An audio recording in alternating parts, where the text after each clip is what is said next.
ఈ 2025 సంవత్సరంలో వానలు వరదలు గట్టిగా వస్తాయి. దునియా అంతటా భూకంపాలు ప్రకృతి విపత్తులు ముంచుకొస్తాయి అని బ్రహ్మం గారు కాలజ్ఞానం పుస్తకంలో ఎప్పుడో రాసిండట. అందుకే అంతా ఆయన చెప్పినట్టే అవుతుంది కదా అని అనుకుంటూరు ఇప్పుడు చాలా మంది అన్నట్టు బ్రహ్మం గారు అంటే యాదకొచ్చింది.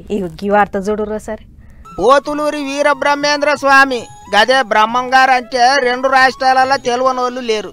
ఆయన చెప్పిన మాటలు అక్షర సత్యాలని గట్టిగా నమ్ముతుంటారు. ఇప్పటికీ కడప జిల్లాలో ఉన్న కందిమల్లాయపల్లెకు పోయి ఆయన జ్ఞాపకాలు నెమరేసుకుంటుంటారు. కానీ ఏం ఫాయిదా, ఇక ఏండ్ల సంధి కాపాడుకుంటూ వస్తున్న బ్రహ్మంగారి ఇల్లు వానలకు ఓ పక్క మొత్తం కూలిపోయింది. వెనకట వీరబ్రహ్మేంద్ర స్వామి స్వయంగా ఆయన చేతులతోనే కట్టిండట ఈ ఇల్లు. ఉన్నన్నొద్దులు గిదే ఇంట్లో ఉండేనాట. మరి అసోంటి ఇంటిని ఎంత ఇగురంతో కాపాడుకోవాలి చెప్పుండ్రి.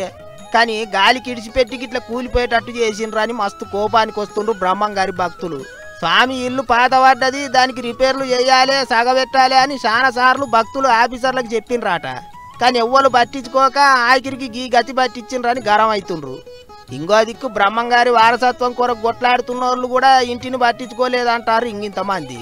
వీరబ్రహ్మేంద్ర స్వామి మఠానికి పోయే భక్తులంతా ఆయన ఇంటిని దర్శనం చేసుకున్నాడు వెనకటి సంది వస్తుంది. మరిగా వారసులుగా ఇంటిని కాపాడుకోకపోతే ఎట్లా అని అడుగుతారట జనాలు.